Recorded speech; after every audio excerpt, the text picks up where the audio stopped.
Hello friends, welcome back to our YouTube channel DP Guide. This is Daya Pawar, presently working in the Income Tax Department.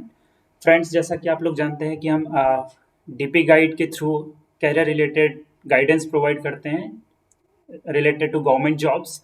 जो भी लोग government jobs की preparation कर रहे हैं, इससे भी पहले हमने बहुत सारी वीडियोस बनाई हैं, आप लोगों ने फॉलो भी किया है। बहुत सारा सिलेबस से रिलेटेड या पैटर्न से रिलेटेड या टीचिंग गाइडेंस से रिलेटेड अभी बहुत सारी वीडियोस आप लोगों तक पहुंचाए हमने।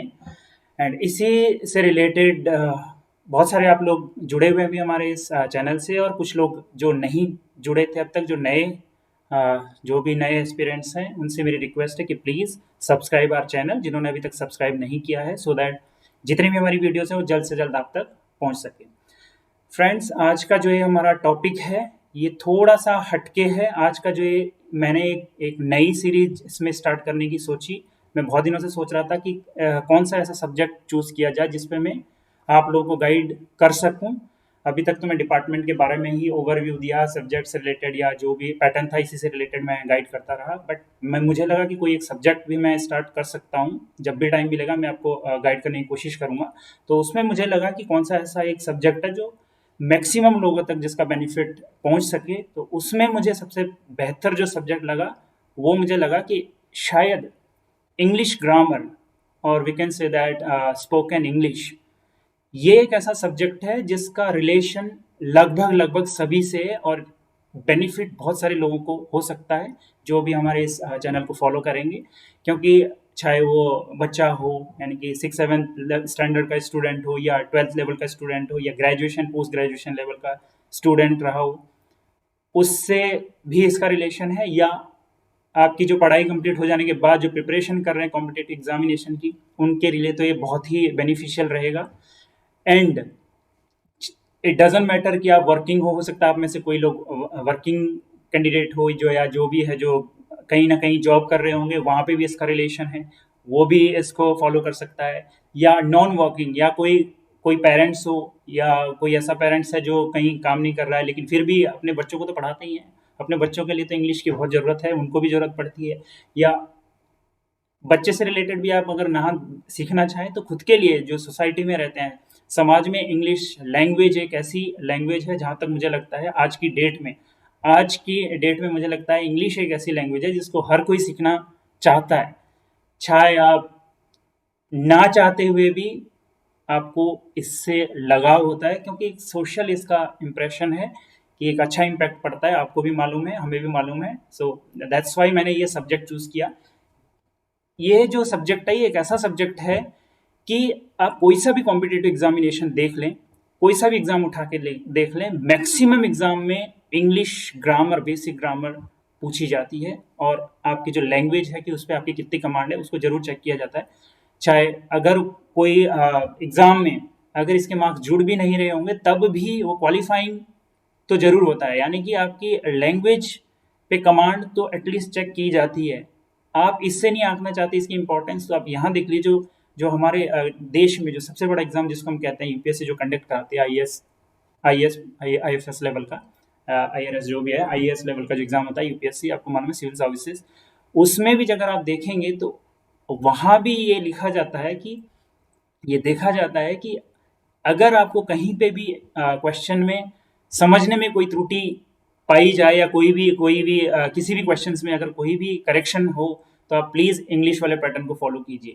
इसका मतलब समझ रहे हो कि किस लेवल तक इंग्लिश आज की डेट में इंग्लिश की डिमांड है। सो फ्रेंड्स, दैट्स वाई मुझे लगा कि इंग्लिश ग्रामर पे मुझे आपको गाइड करना चाहिए, इसीलिए मैंने एक नई सीरीज स्टार्ट की। और बहुत सारे ऐसे लोग हैं, बहुत सारे ऐसे बच्चे हैं, बहुत सारे ऐसे एस्पिरेंट्स हैं, चाहे किसी भी एग्जाम की तैयारी कर रहे हों, या कोई वर्किंग हो, या कोई भी हो, जिसकी इंग्लिश पे कमांड अच्छी नहीं है, या जिसकी इंग्लिश थोड़ी सी वीक है, या कोई एवरेज है इंग्लिश में, वो उनके ऊपर बिल्कुल इस तरीके का ये एक बोझ लेके वो समझते हैं कि एक फोबिया जैसा हो जाता है कि इंग्लिश तो पता नहीं क्या है, डर जाते हैं और एकदम सीखना ही नहीं चाहते। जबकि ऐसा बिल्कुल भी नहीं है।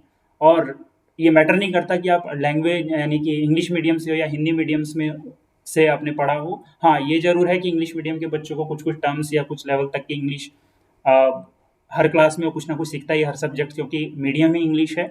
बट ग्रामर से रिलेटेड तो उनको भी बहुत सारे रूल्स, बहुत ज़्यादा रूल कुछ कुछ लोगों को नहीं मालूम होता है, उनको भी ज़रूरत है कि वो ग्रामर को पढ़ने की, उनको भी ज़रूरत है, क्योंकि कॉम्पिटेटिव एग्जाम में वो भी बैठते हैं। तो कुछ लोग ऐसे हैं जिनकी स्पोकन बहुत अच्छा होता है, लेकिन ग्रामर पे बेसिक ग्रामर्स जो रूल्स है वो उनको क्लियर नहीं होते हैं। सो दैट्स वाई मुझे लगा कि इस टॉपिक को या इस सब्जेक्ट से रिलेटेड मुझे एक नई सीरीज चलानी चाहिए, ताकि मैक्सिमम लोगों तक इसका बेनिफिट पहुंच सके। तो hope you would like it. और मैं इसको स्टार्टिंग से शुरुआत करूंगा, बेसिक लेवल से मैं इसको स्टार्ट करना चाहूंगा, और बेसिक लेवल से स्टार्ट करूंगा और एक हाई लेवल तक लेके जाऊंगा, जो आपको बहुत बेनिफिट रहेगा। सो प्लीज़ बने रहिए, और डेली हमारे जो भी मैं वीडियोस डालता रहूँगा उसको प्लीज़ फॉलो करते रहिए। जैसा कि कहा है कि कभी भी, मतलब जैसे एक कहावत है, एक कहा जाता है इंग्लिश में कि नो वन कैन या nobody can go back and start a new beginning, but anyone can start today to make a fantastic ending और फैंटास्टिक फ्यूचर। यानी कि नेवर लेट, मतलब कभी भी सीखने की कोई उम्र नहीं होती है, सीखने का कोई पर्टिकुलर समय नहीं है। अभी अभी तक नहीं सीख पाए तो आगे सीख सकते हैं। तो आज शुरू कर सकते हैं, अब तक नहीं किया तो अब शुरू कर सकते हैं, ताकि जो चीज़ें आप फेस कर रहे हो उससे ओवरकम हो सके और अपना फ्यूचर बेहतर बना सके। So let's start friends. आज का जो ये इंग्लिश का जो टॉपिक है, इसमें हम क्या क्या कवर करने जाएंगे, आगे जो फ्यूचर में जो पढ़ेंगे, आज उसी से रिलेटेड एक ओवरव्यू, आज का जो लेक्चर है एक ओवरव्यू है। So let's see. अगर आप मोटे मोटे तौर पर देखें तो मैंने इंग्लिश ग्रामर को यहाँ पर इतने पार्ट्स में इस तरीके से डिवाइड किया है। जैसा कि आप देख सकते हैं यहाँ पे, what we are going to learn, हम क्या सीखने जा रहे हैं। और यहाँ पे आप देखना कि मैं पूरा इंग्लिश में ही मैं नहीं कहूँगा, ये हिंदी मीडियम के बच्चों के लिए भी है, तो मैं बाइलिंगुअल यहाँ पे यूज़ करूँगा, आपको सिखाने की कोशिश करूँगा, ताकि हर बच्चे से इसका रिलेशन रहे। इंग्लिश में भी इंग्लिश इंग्लिश और हिंदी दोनों को मिक्स करके मैं समझाने की कोशिश करूँगा। तो जैसे यहाँ पे जो टॉपिक्स रहेंगे हमारे, जो मैं फ्यूचर में कवर करने जा रहा हूँ, इंग्लिश ग्रामर की जो ये सीरीज में चलाने जा रहा हूँ, या इंग्लिश स्पोकन इंग्लिश से related. So first thing is sentences. पहला जो हम चैप्टर पढ़ेंगे दैट इज सेंटेंसेस, यानी कि टाइप्स ऑफ सेंटेंसेस। सेंटेंस कैसे फॉर्म होता है, सेंटेंस होता क्या है, कितने टाइप्स के सेंटेंस होते हैं, कौन कौन से सेंटेंसेस है। और सेकंड जो है that is parts of speech. Second number का जो है that is parts of speech. Parts of speech में जैसे आप सभी को मालूम है 8 पार्ट्स ऑफ स्पीच है, किसी को पहले से ही पता होगा, कुछ लोगों को नहीं मालूम होगा। तो हम ये सब पढ़ेंगे। नाउन, प्रोनाउन, ये नाम तो सुने ही होंगे आपने। Verb, adverb, adjective, preposition, conjunction and interjection. अगर आप देखें, डरने की जरूरत नहीं है। English is just a language. इसको एक लैंग्वेज के तौर पर लें, फोबिया टाइप का नाम बना के रखें, बोझ लेके ना सीखें। अगर आपकी मदर टंग हिंदी है, मैक्सिमम लोग हिंदी ही बोलते हैं यहाँ पे इंडिया में, मैक्सिमम हिंदी बोल रहे हैं। तो हिंदी जिनकी मदर टंग है, वो इंग्लिश को अगर हिंदी से रिलेट करने की कोशिश करेंगे तो आपको लगेगा कि एकदम अलग नहीं है, हिंदी की तरह ही है, एकदम बिल्कुल लगभग लगभग 90 to 95% हिंदी की ही तरह है। ग्रामर वहाँ व्याकरण कहते हैं, वहाँ पे यहाँ नाउन है, प्रोनाउन है, वर्ब, एडवर्ब, इस तरीके से वहाँ पे क्या है, संज्ञा, सर्वनाम आपने पढ़ा होगा, विशेषण, क्रिया विशेषण, क्रिया, ये सारी चीज़ें आपने वहाँ भी पढ़ी हैं। तो थोड़ा सा रिलेट करने की कोशिश कर रहे हैं, जिसको हिंदी पे कमांड अच्छी है वो इसको रिलेट कर सकता है, सो दैट इजीली आप इसको कोरिलेट कर सकते हैं और समझने में आपको आसानी रहेगी, डरने की जरूरत नहीं है। ओके, तो second chapter is parts of speech. जो तीसरा जो चैप्टर होगा हमारा दैट इज टेंस। ये है टेंस से रिलेटेड तीसरा जो चैप्टर है। जैसे आपको मालूम है, past, present and future, 3 tense है यहाँ पे। हिंदी में भी ये होते हैं काल, जिसको हिंदी में काल बोलते हैं, यानी कि भूतकाल हो गया, और वर्तमान काल और भविष्य काल सेम है। Next is voices. Next chapter जो रहेगा दैट इज वॉइसेस, यानी कि 2 टाइप के वॉइस हैं इसमें इंग्लिश में, active and passive voices. Next chapter हम ये पढ़ेंगे, इसमें वही पढ़ेंगे कि एक्टिव वॉइस में हम कैसे सेंटेंस बनाते हैं, एंड उसी सेंटेंस को अगर हम पैसिव वॉइस में बोलने की कोशिश करें तो हम कैसे बनाएंगे, और कितने टाइप के होते हैं, कितने टाइप के पैसिव वॉइसेस बना सकते हैं। ठीक है, नेक्स्ट है दैट इज नरेशन। जो हम बातचीत करते हैं, हम 2 तरीके से बात करते हैं, एक डायरेक्ट स्पीच जिसको बोलते हैं, एक इनडायरेक्ट स्पीच। एक डायरेक्ट सेंटेंस से, मतलब डायरेक्ट स्पीच के थ्रू बात करते हैं, और एक उसी को हम इनडायरेक्टली कैसे बोलते हैं वो हम यहाँ पे सीखेंगे। नेक्स्ट चैप्टर है that is degrees of comparison. जैसे आप लोगों को मालूम है 3 टाइप की डिग्रीज हैं, हम आगे पढ़ेंगे इसमें कौन कितने टाइप्स की डिग्रीज हैं, किस डिग्री में क्या क्या कैसे सेंटेंस बनता है, कौन सी डिग्री का कैसे रिलेशन है दूसरी डिग्री से, वो भी हम आगे पढ़ेंगे। दैट इज ट्रांसफॉर्मेशन, मीन्स एक डिग्री एक टाइप के डिग्रीज का जो सेंटेंस है उसको दूसरे टाइप में हम कैसे कन्वर्ट करते हैं, वो सारा यहाँ पे पढ़ेंगे इस चैप्टर में। नेक्स्ट जो चैप्टर है दैट इज मॉडल्स। इंग्लिश में कुछ मॉडल्स हैं जो जिनका यूज हम सेंटेंस में करते हैं और बहुत अच्छे अच्छे सेंटेंस उससे बनते हैं। मॉडल्स कितने टाइप के होते हैं, कौन कौन से ऐसे मॉडल्स हैं जिनका हम किस तरीके से सेंटेंस में हम बेहतर यूज कर सकते हैं, वो हम पढ़ेंगे। Next will be articles. आप सभी ने बेसिक, ये तो बेसिक चीज है, आर्टिकल्स आपको मालूम है, द, ए, एन कहाँ कहाँ पे यूज होता है, कैसे यूज होता है, किस जगह हम द यूज कर सकते हैं, कहाँ पे ए यूज कर सकते हैं, कहाँ एन यूज कर सकते हैं। इस चैप्टर में हम ये चीज सीखेंगे। Next one is one word. Competitive examinations में ये भी आता है कि वन वर्ड एक सेंटेंस दे देते हैं, उसके लिए कौन सा सुटेबल वन वर्ड रहेगा या वन वर्ड देंगे उसका मीनिंग क्या रहेगा, इस तरह के क्वेश्चंस आपके एग्जाम्स में आते हैं। Next one is phrasal verbs.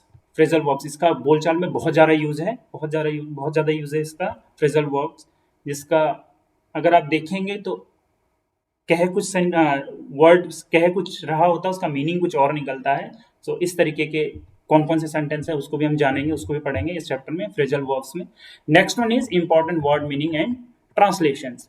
इसी सीरीज में मैं ये भी आपको कुछ कुछ न्यू वर्ड्स जो इंपॉर्टेंट वर्ड्स है जिसका डेली लाइफ से जो रिलेशन है या जो कॉम्पिटेटिव एग्जाम से रिलेटेड हैं, जो कौन कौन से ऐसे वर्ड मीनिंग है, जो कौन सा वर्ड है, एंटोनिम हो गया, सिनोनिम से रिलेटेड कौन सा एंटोनिम है, उसका सिनोनिम क्या बनेगा, सिनोनिम में उसका कोई एक वर्ड है उसका सिनोनिम क्या है, एंटोनिम क्या है, ये सारा, या कोई पर्टिकुलर वर्ड है उसका मीनिंग क्या है, एक्चुअल मीनिंग क्या है, और इस ये भी हम सीखेंगे, ये भी मैं आपको बताऊंगा। और next is translations.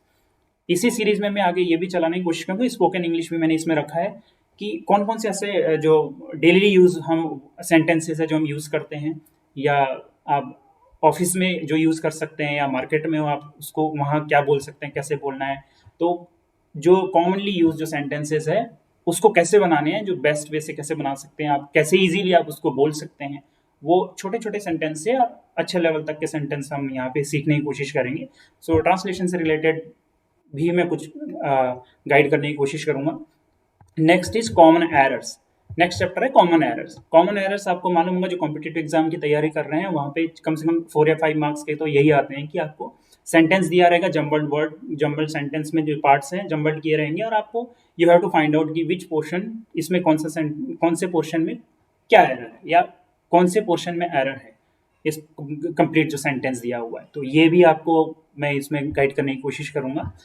And next जो रहेगा लास्ट वाला, जो सबसे लास्ट का जो टॉपिक रहेगा इस ग्रामर के सेशन में, that is exam related practice sets. Exam related practice set, grammar जब हम पढ़ते जाएंगे साथ के साथ साथ मैं आपको फ्यूचर में प्रैक्टिस सेट भी लगाऊंगा, मैक्सिमम प्रैक्टिस करने की कोशिश करेंगे।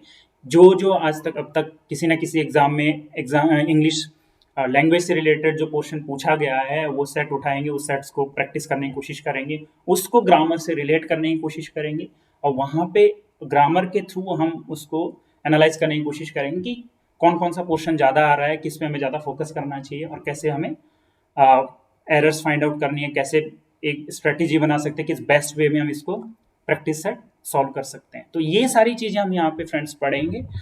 और एक बार फिर से मैं आपको कहना चाहूंगा कि प्लीज डरने की कोई जरूरत नहीं। अगर हम यहाँ पे देखें तो लगभग मैंने यहाँ पे ग्रामर, बेसिक ग्रामर लगभग इतनी ही है। यहाँ अगर आप देखेंगे तो इसमें हार्डली 10 to 12 चैप्टर्स बन रहे हैं, 10 to 12 चैप्टर्स। इससे ज्यादा बेसिक ग्रामर यही है, इससे ज्यादा बहुत कुछ नहीं है इसमें। इसको अगर आपने बहुत अच्छे से पढ़ लिया, अच्छे से समझ लिया, so you can make easily sentences, you can find out errors in the sentence. Competitive exams में जो हम डरे रहते हैं, कुछ बच्चे बिल्कुल डर के मारे ही इतना फोबिया, इतना भूत सब वैसा जो एक डर पैदा कर लिया उन्होंने अपने माइंड में कि इंग्लिश को स्टार्ट करने से ही डरते हैं कि लैंग्वेज तो भाई जैसे लैंग्वेज इंग्लिश लैंग्वेज की बात एकदम घबरा जाते हैं। ऐसा कुछ भी नहीं है, अब तक नहीं आती थी। तो अगर आप अच्छे से स्टेप बाय स्टेप इसको फॉलो करेंगे, सो आई एम डैम श्योर कि आप एग्जामिनेशन तो जरूर पास कर लोगे और एक अच्छे अबव एवरेज लेके आओगे। इतनी गारंटी तो मैं अपनी तरफ से देता हूँ, अगर आप एक एक वीडियो को अच्छे से फॉलो करेंगे। So that's it. एंड यहाँ पे मैं ये भी कहूँगा, कुछ पेरेंट्स होंगे वो भी सीख सकते हैं वन बाय वन, क्योंकि आपको बच्चों को भी पढ़ाना है, बच्चों का भी यही है सारा जो है। अगर आप देखेंगे प्राइमरी सेक्शन से या जो भी है, और एटलीस्ट 12th लेवल तक का ये सारी ग्रामर, यही ग्रामर पढ़ाई जाती है। और यही बेसिक ग्रामर है जो आपको बच्चों को भी पढ़ाई जाती है। आप समझेंगे, आपके बच्चे को नहीं आती तो एटलीस्ट आप समझने की कोशिश कर सकते हैं। हो सकता है आपको क्यूरियोसिटी हो सीखने की, अंदर सीखने की इच्छा होनी चाहिए, दैट्स इट। अगर आपके अंदर if you can dream it then you can achieve it. आप अगर सपने पाल सकते हो तो आप पूरा जरूर कर सकते हो, बस आपको मेहनत की जरूरत है। सो डरने की जरूरत नहीं है, वन बाय वन हम इसको पढ़ने की कोशिश करेंगे। So friends, this is the जो भी कंप्लीट सिलेबस या जो भी आप कह लो, या जो भी टोटल नंबर ऑफ जो चैप्टर्स है, that is approximately 14 chapters are here, जो इंग्लिश ग्रामर में हम पढ़ेंगे आगे फ्यूचर में। वन बाय वन हम इसको स्टार्ट करेंगे। So let's start. आज मैं इंट्रोडक्शन थोड़ा स्टार्ट करते हैं। इंट्रोडक्शन थोड़ा दे देता हूँ ग्रामर का, और बहुत बेसिक लेवल से मैं स्टार्ट करने की कोशिश कर रहा हूँ, ताकि यहाँ पे बहुत सारे जो बच्चे ऐसे हैं जो, या बहुत सारे पेरेंट्स होंगे, या बहुत सारे ऐसे लोग हैं जो वर्किंग है या नॉन वर्किंग है, जो सीखना चाहेंगे। इसका पर्पज़ यही है कि मैक्सिमम लोग इसको इस उन तक ये बेनिफिट पहुंच सके। सो घबराना नहीं है। So let's start with positive mindset. Okay, so let's start. What is first question is what is grammar. Grammar क्या है? हिंदी में उसको व्याकरण कहते हैं, अगर मैं रिलेट करने की कोशिश करूं तो। ग्रामर होता क्या है? What is grammar? अगर हम एक सिंपल क्वेश्चन करें, व्हाट इज ग्रामर, ग्रामर क्या है? कोई बहुत बड़ी चीज तो नहीं है। कोई भी लैंग्वेज की जो ग्रामर होती है वो क्या होती है? It is just a set of rules. कुछ रूल्स होता है, कुछ जो रूल्स है जिसको यूज करके हम एक सेंटेंस फॉर्म करते हैं। So it is just a set of rules. It is just a set of rules. किसके लिए? एक सेंटेंस बनाने के लिए। और दूसरे तरीके से अगर हम कहें, इट इज क्या है? The way in which we use the rules. एक ऐसा तरीका है, एक ऐसा वे है जिसमें हम रूल्स का यूज करके एक सेंटेंस बनाने की कोशिश करते हैं। तो जो कंप्लीट सेंटेंस होता है वो किससे मिलके बना होता है? कुछ रूल्स होते हैं और words. It's a group of words. Sentence क्या होता है? Group of words. और उन वर्ड्स को उनको कैसे यूज करना है, या पार्ट्स जो भी है, जो भी उस सेंटेंस के पार्ट हैं, उसको हम किस तरीके से यूज कर सकते हैं यूजिंग सम रूल्स। तो वो जो रूल्स है, इस तरीके से हम जो यूज करके जो हम उस सेंटेंस बनाते हैं, सो दैट वो सेंटेंस एक करेक्ट सेंटेंस का फॉर्म ले सके। दैट इज ओनली रूल्स, यानी कि दैट इज द ग्रामर। तो वही ग्रामर के रूल्स हैं जो इनका यूज करके हम एक अच्छा करेक्ट सेंटेंस बनाने की कोशिश करते हैं। So that is grammar. Now come to the next point. Now sentence. What is sentence? आप लोगों ने को पहले से ही पता हो, कुछ लोगों को। बाकी हम देखें तो सेंटेंस क्या होता है? It is a group of words. Sentence is a group of words. एक सेंटेंस में क्या होता है? ग्रुप ऑफ वर्ड्स होते हैं। विच मेक्स, जैसे यहाँ पे लिखा है, which makes a complete sense, that is called a sentence. अगर आप हिंदी से रिलेट करने की कोशिश कर रहे हैं, ना what is a pattern of sentence. Sentence हम हिंदी में भी बोलते हैं, यानी वाक्य जिसको हम बोलते हैं सेंटेंस, वही वाक्य हम हिंदी में भी बोलते हैं, उसी को इंग्लिश में ट्रांसलेट करने की कोशिश करते हैं। नाउ फर्स्ट सी कि हिंदी में हम किस तरीके से, थोड़ा सा स्लाइटली यहाँ पे डिफरेंस है, उसको देखने की कोशिश करें कि वो डिफरेंस है क्या। अगर हम हिंदी में देखें, एक नॉर्मल सा सेंटेंस हम यहाँ पे लेते हैं। सपोज कोई एक नाम है जिसका नाम है झनकार। झनकार खाना खा रहा है। एक सिंपल एग्जांपल है, झनकार खाना खा रहा है। अगर हम पैटर्न देखना चाहें सेंटेंस का, ये हिंदी में एक वाक्य है, झनकार खाना खा रहा है। तो यहाँ पे सबसे पहले क्या आया? कर्ता, यानी कि सब्जेक्ट। हिंदी की बात कर रहा हूं मैं। हिंदी में जो सेंटेंस लिखने का जो पैटर्न है, तो पहले सब्जेक्ट आता है, फिर वहां पे यानी कि कर्ता, फिर आता है ऑब्जेक्ट यानी कि कर्म, और थर्ड है वर्ब यानी कि क्रिया। तो हिंदी में जो सेंटेंस का जो पैटर्न है, दैट इज सब्जेक्ट पहले आएगा, फिर ऑब्जेक्ट आएगा, फिर वर्ब आएगी, यानी कि कर्ता पहले, फिर कर्म, देन क्रिया। जैसे झनकार खाना खा रहा है, यहाँ पे कर्ता क्या है, यानी कि सब्जेक्ट क्या है? झनकार। कर्म क्या है, यानी कि जो ऑब्जेक्ट है कौन है, यानी कि क्या चीज है?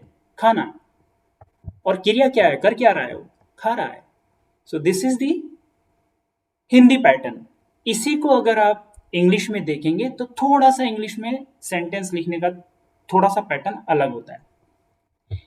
ये नंबर 2 जो लिखा, pattern of sentence in English. Subject से ही स्टार्ट हो रहा है अभी, ठीक है। Subject Jhankar is eating the food. Jhankar is a subject, उसके बाद यहाँ पे वर्ब आता है, और लास्ट में ऑब्जेक्ट। यानी कि इंग्लिश और हिंदी में सेकंड और जो लास्ट का यानी कि वर्ब और ऑब्जेक्ट, ये एक दूसरे का प्लेस रिप्लेस कर देते हैं। इंग्लिश में सबसे पहले सब्जेक्ट आता है, फिर वर्ब आएगी, और फिर लास्ट में, सबसे लास्ट में ऑब्जेक्ट होता है, जबकि हिंदी में ऐसा नहीं होता है, ठीक है, तो ये थोड़ा सा मैंने रिलेट भी करने की कोशिश की, ताकि क्योंकि मदर टंग हिंदी रहती है हम लोगों की, मैक्सिमम हिंदी का नॉलेज होता ही है लोगों को, तो उससे रिलेट करेंगे तो आपको समझ में आ जाएगा। So Jhankar is eating the food, Jhankar is subject, eating यानी कि क्या कर रहा है वो, क्रिया क्या हो रही है, वर्ब क्या है यहाँ पे, इट इज ईटिंग, खा रहा है। और क्या, किसको, क्या खा रहा है, फूड, द फूड, ये ऑब्जेक्ट हो गया। So this is the pattern, clear. Now come to the next point. अगर हम, मैं आपको कहूं सब्जेक्ट, जो मैंने तीन चीजें यहां बात की, subject, verb and object, what is subject, what is verb and what is object, आप इसको पहचानेंगे कैसे।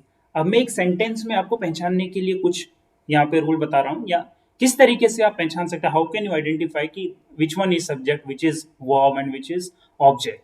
सो if you see in subject, subject क्या है, the subject answers the question who, यानी कि अगर आप उस सेंटेंस में जो भी चीजें हो रही है, अगर आप ये क्वेश्चन पूछोगे कि हु, मतलब कौन है, करता कौन है उसमें, हु इज द सब्जेक्ट, ना हु वर्ड यूज करोगे। सपोज मैंने एग्जांपल दिया था ऊपर, क्या, Jhankar is eating the food, so who is eating food, अगर आप क्वेश्चन पूछोगे अपने आप से, क्वेश्चन दैट इज हु, तो आपको आंसर मिल जाएगा कि कौन खा रहा है, यानी कि झनकार, यानी कि सब्जेक्ट कौन हो गया, झनकार।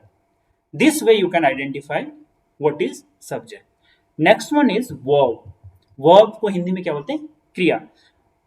वर्ब मीन्स व्हाट, कि काम क्या कर रहा है वो, means verb tells something about subject. अगर आप इंग्लिश में देखें, verb tells something about subject, मतलब वर्ब क्या है, सब्जेक्ट के बारे में कुछ बताती है, यानी कि क्या कार्य कर रहा है। जैसे एग्जांपल था, वो जो एग्जांपल दिया था मैंने ऊपर, झनकार इज ईटिंग दी फूड, क्या काम कर रहा हो, ईटिंग, यानी कि खाने का काम कर रहा है, क्या कर रहा है, ईटिंग। सो वर्ब, इस वे से आप वर्ब आइडेंटिफाई कर सकते हैं। Third one is object, the object answer the question what और whom, यानी कि किस, जो ऑब्जेक्ट होता है, ऑब्जेक्ट हम कैसे पहचानते हैं, मतलब किसको खा रहा है, किससे रिलेटेड बात हो रही है, जो सब्जेक्ट है जो कर रहा है किससे रिलेटेड, यानी कि क्या खा रहा है। जैसे झनकार खाना खा रहा है, झनकार खा रहा है, झनकार इज अ सब्जेक्ट, खा रहा है यानी कि खाने का काम है वो वर्ब, और क्या खा रहा है, किस चीज को खा रहा है या क्या कर रहा है, क्या, व्हाट और whom, यानी कि क्या और किसको। ये क्वेश्चन अगर आप खुद से पूछेंगे उस सेंटेंस में तो आपको आंसर मिल जाएगा, दैट इज क्या, व्हाट, झनकार क्या खा रहा है, खाना खा रहा है, food.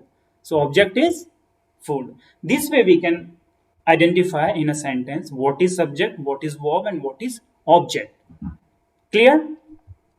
next topic is part of this sentences। अगर हम देखें कोई भी एक सेंटेंस अगर आप लें, उस सेंटेंस को ब्रॉडली इन इंग्लिश में अगर हम कहेंगे, दो पार्ट में ब्रेक किया जाता है।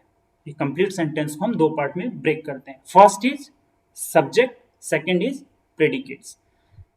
Each sentence has a subject to speak about and say or predicate something about that subject.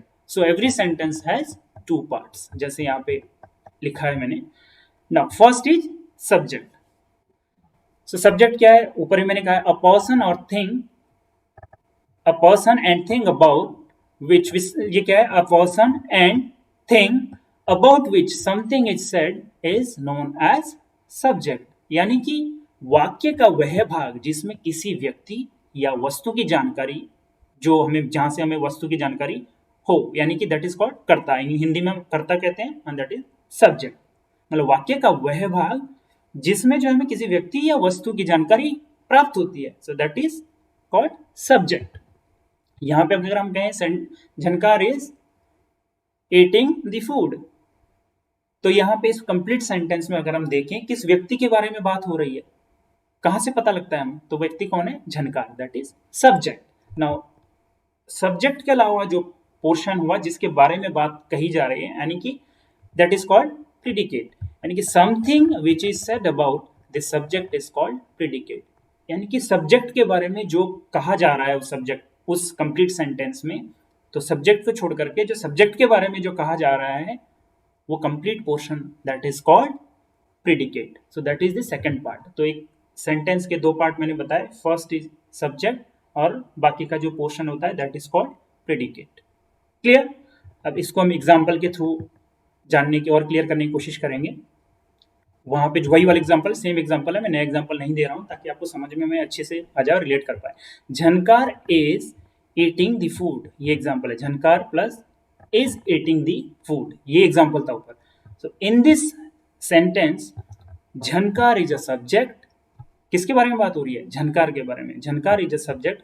इस सेंटेंस का कंप्लीट जो सेंटेंस है उसमें से कौन सा पार्ट है जिससे हमें यानी कि किसी व्यक्ति या वस्तु के बारे में पता लग रहा है, that is Jhankar. So this portion is that is Jhankar, यानी कि दिस इज सब्जेक्ट। और सब्जेक्ट के बारे में जो उस सेंटेंस में कहा जा रहा है, क्या कहा जा रहा है? Is eating the food, is eating the food. So this is the next part जिसमें हम सब्जेक्ट के बारे में बात कर रहे हैं, झनकार के बारे में बात कर रहे हैं। So second part is called predicate. Clear? So sentence के दो पार्ट होते हैं, subject and predicate. So this is all about sentence. Okay, clear? So this is the basic grammar. आज हमने जो सीखा, जो ग्रामर का आज मैंने ओवरव्यू आपको दिया कि व्हाट इज ग्रामर, ग्रामर का जो ग्रामर में सेंटेंस क्या होते हैं, सेंटेंस कैसे बनता है, sentence is a group of words, उसको कैसे, और आगे अगर हम देखें कि उसमें से सब्जेक्ट, सेंटेंस किससे मिलके बना होता है, subject and verb and object. और कंप्लीट जो सेंटेंस है उसको दो पार्ट में हम तोड़ते हैं, सब्जेक्ट एंड जो सब्जेक्ट के अलावा जो पार्ट होता है दैट इज कॉल्ड प्रेडिकेट। तो ये आज हमने पढ़ा, ये एक मैंने ओवरव्यू दिया। तो होप यू लाइक इट, आपको समझ में आया होगा, क्योंकि मैंने हिंदी से भी रिलेट इसलिए कोशिश की समझाने की, सो दैट जो हिंदी मीडियम के बच्चे हैं वो डरे ना और उनके अंदर एक खौफ ना पैदा हो, एक इंटरेस्ट पैदा होना चाहिए। क्योंकि एक इंग्लिश क्या है, एक लैंग्वेज है, एक माध्यम है, मीडियम है जिसके थ्रू हम बात कर सकते हैं, अपनी बात को दूसरे तक कन्वे कर सकते हैं, कम्युनिकेट कर सकते हैं। जैसे हिंदी है वैसे ही इंग्लिश है। So hope you like it friends. आगे भी बने रहिए हमारे इस चैनल से, और स्पेशली इस सीरीज से। अब नेक्स्ट में अब यही कंटिन्यू ये सीरीज करूंगा, ग्रामर को हम बहुत अच्छे से पढ़ेंगे। और मैं चाहता हूं कि ग्रामर का जो यानी कि इंग्लिश लैंग्वेज का जो फोबिया है, स्पोकन इंग्लिश का जो फोबिया खासतौर पर हम मैक्सिमम लोगों के अंदर होता है, हिंदुस्तान खासतौर पर जहाँ पर मदर टंग दूसरी होती है, इंग्लिश का एक फोबिया सा हो जाता है बच्चों के अंदर, उसको सबसे पहले हटाना है। क्योंकि लाइफ में अगर आपको एग्जाम क्रैक करना है, हर एग्जाम में ये पूछा जाता है, अगर आपको बेस्ट या बेहतरीन अगर आपको परफॉर्म करना है तो आपको इंग्लिश में तो बहुत अच्छी कमांड आपको करनी है अपनी। क्योंकि अब तो मीडियम भी मैक्सिमम लोग इंग्लिश लेना चाहते हैं, क्योंकि आपको मालूम है कि इंग्लिश के रिसोर्सेज भी हैं। चाहे आप किसी भी एग्जाम की तैयारी कर रहे हो, यूपीएससी, एसएससी या कोई टीचिंग से रिलेटेड, कोई से भी आप किसी भी सब्जेक्ट से या किसी सब्जेक्ट से रिलेटेड किसी भी डिपार्टमेंट की किसी भी एग्जाम की अगर आप प्रिपरेशन करते हैं, so you know very well कि इंग्लिश मीडियम से रिलेटेड रिसोर्सेज या बुक्स बहुत इजीली मिल जाती है, और एक अच्छे स्टैंडर्ड लेवल का मटेरियल आपको बहुत इजीली मार्केट में मिल जाता है। सो दैट्स वाई इंग्लिश की डिमांड है। तो इससे भागने की कोशिश ना करें, हर कुछ पॉसिबल है, इंसान से बढ़कर कुछ भी नहीं है। You can do it. मैंने जैसे कहा, अगर आप ड्रीम कर सकते हो तो आप उसको अचीव भी कर सकते हो। और हर एक को सपना देखने का है, हर एक बड़ा सपना रखो, बड़ा गोल रखो। ऐसा एक आज ठान लो कि yes, one day you can speak very well English. So that's it. With this spirit please बने रहिए, stay tune with us. And जिन्होंने अभी तक हमारे चैनल को सब्सक्राइब नहीं किया है वो प्लीज सब्सक्राइब करें हमारे चैनल को, please subscribe our channel and stay tune. Hope you like it. Thank you so much.